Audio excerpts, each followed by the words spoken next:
member of Parliament. This was huge because she had gone through many an election and failed many times.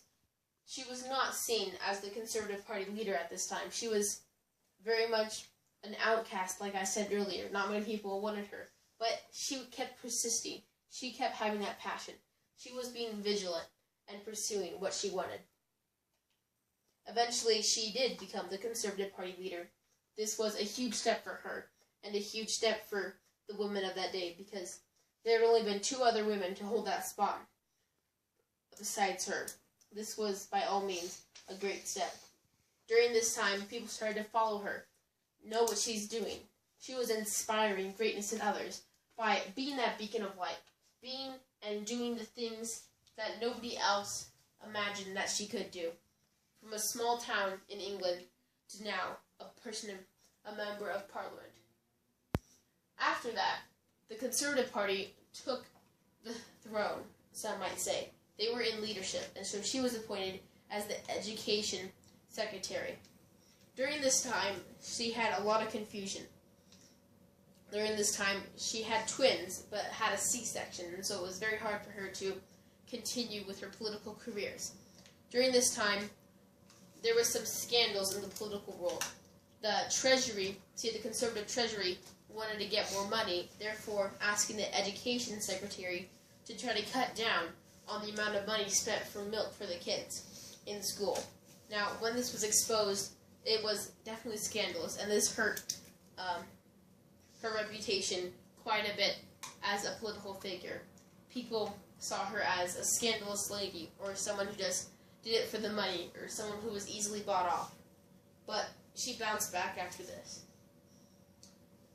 From 1979 to 1990, she was the Prime Minister of the United Kingdom.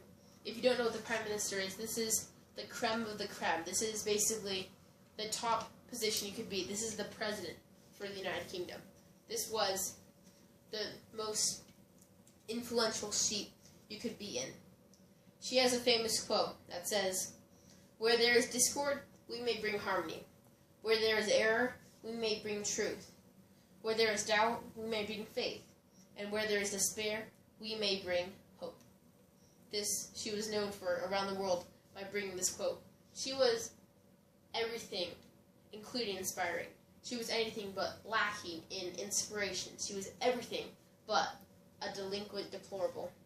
She continued her work throughout the community and throughout politics. She inspired others through her actions. One time, a girl approached her with many disabilities. She was short, small for her age, and she had disabilities with focusing and stuff. And she told Margaret Thatcher about how she had all these disabilities and that she wanted to become a head surgeon in her hospital legion, but she didn't really know how. She was very young at this time. And so Margaret Thatcher told her, "You can do anything you set your mind through determination and perseverance." These 2 words stuck with this girl throughout her whole life, and eventually she had the determination her whole life, and she eventually persevered and became the head hospital manager in that section, and she is still today. Influence till death. Margaret Thatcher was, like I said earlier, she died on April 8th, 2013. This was a very recent event. Throughout her whole life, she continued to influence people and to try to inspire people to do great things. I'd like to tell you a story. It was when Ronald Reagan had his funeral. Her doctor said that she shouldn't go. Her health wasn't allowing. But she ignored their warnings and went to the United States and did go to his funeral. This was very inspiring to people, especially from an out-of-country person risking her life to go to one of her best friends and the president of another country's funeral. This was an influence on many people.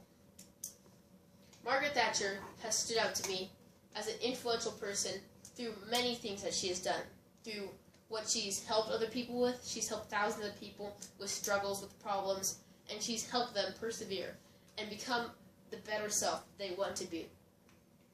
Margaret Thatcher has written many books about her influence on other people and how she's used it for good and sometimes for bad. She is a role model for me in her determination and perseverance for when she was a young girl wanting to be a political influence on people to now when she is to 2013 when she died, having accomplished that throughout her life. I believe she has a lot of effect on the United Kingdom today and their political world. Thank you. Good job. Good job. It was a lot better. Definitely. There was a few times you lapsed back into the but sort of like a phrase, pause, but it was a lot better. And you had a story in there, which was great. Yep.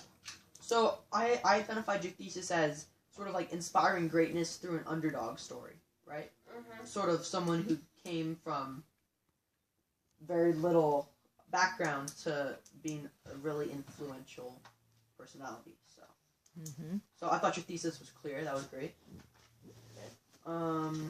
Eye contact was a 7, voice was a 6, rate was a 7, visuals were a 9, body language was an 8.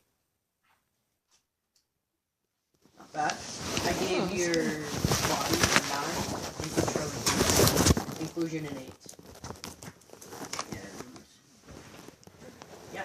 Did you have elements of those different kinds of persuasion? Yeah, ethos was really good. I liked your ethos. What did you have for that? Ethos. Like, what did he say that was using ethos? Ethos is ethics, right? Sort of what you believe about them, right? We had Or what they want you to believe. credibility. You know, how... Right. So not about the character he's talking about, but about him himself. Like, why we were able to believe him. Was there anything about the way he presented or the way he related that made him credible and believable? I mean, you could just tell he knew what, he had researched about what she had done. So, yeah, I thought that seemed very believable. Mm-hmm. You used stories that we would know about even, and so that makes, because we don't know a lot about England, but you related her to somebody we would know about using Reagan, because that's somebody that we're familiar with. So Stephen, would you look at us? Would you close your laptop while you're, I don't think you need it anymore at all, do you? Okay, I think you should just close it, because you're not going to need it. So that was nice that you connected her with an American figure that we know about. What did you think was